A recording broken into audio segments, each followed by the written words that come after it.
And we're back, guys. Welcome to Tennis in a Minute. I'm your host, Good Energy. I give you the rundown on tennis coverage every single day, and we have a lot of amazing tennis action.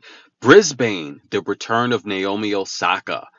Amazing, guys. She's going to be taking on Tamara Korpatch, who's a good clay player. We're going to see if Tamara can handle that power that Osaka has. Listen, guys, I think Osaka by the end of the year will be back inside at least the top 20. She's too strong, too powerful. She's too good, guys. Her 1-2 punch is deadly. What about Elena Rybakina? She's a number 2 seed in Brisbane, and the number 1 seed is Sabalenka. Who's going to win that tournament? That's going to be amazing, guys. Auckland, the return of Corey Coco Gauff. She's defending her championship. She's the number 1 seed there. And we also have Svitolina in action there. Caroline Wozniacki in action there. But another mother, guys. Angelique Kerber, the return, guys. We're going to see how she does against Jasmine Polini. Now, Kerber hasn't played in a while. We're going to see how long it takes her to get into game form. And I say this all the time. You can practice however much you want. But in terms of game and match form, it takes games and matches to be played in order to reach that peak condition. So we're going to see how soon Kerber can get there.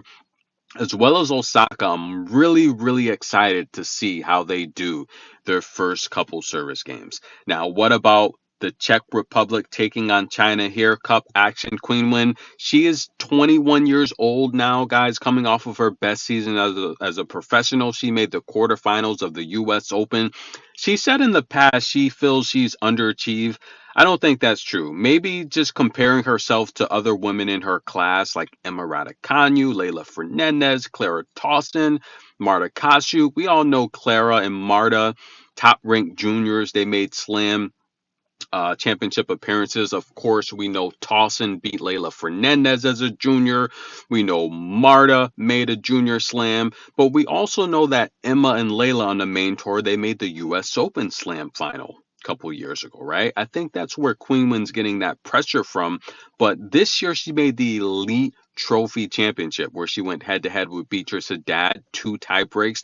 And I feel Beatrice is another player that slept on. A lot of people thought she would fall out of the top 20 pretty quickly. But I'm here to tell you, Beatrice is here to stay. She's too powerful. She's got a good mid-range game. She's left-handed. And Qinwen's here to stay. Very powerful, good mechanics, good serve. But we're going to talk about Qinwen's mechanics a little bit later. Let's talk about another player that I don't feel gets a lot of respect. That's Marketa. Now, last year, Alicia Parks beat Marketa. I want to say at Angers, France. I told you she'd win that match. And a lot of people said it wasn't a good win for Alicia because Marketa's not a good player. Guys, these part-time tennis fans, please, they don't know what they're talking about. Marketa's a former junior slam winner, former junior number 1, right? She is a silver medalist winner. She should have won the gold, but I felt she kind of lost her. I don't know. It's just like she had low energy playing against Bencic that match. Belinda Bencic played an amazing match, but silver medalist, guys.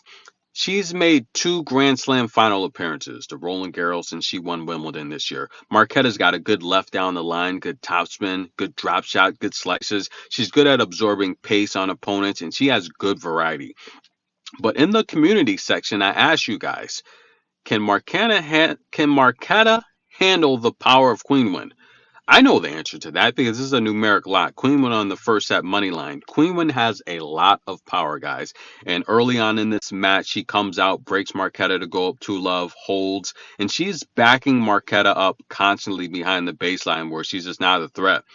Guys, Qinwen would go up 4-love in this first set. And I want to take a look at Qinwen's service motion because she gets a lot of knock for having this long, robotic, just wind up motion.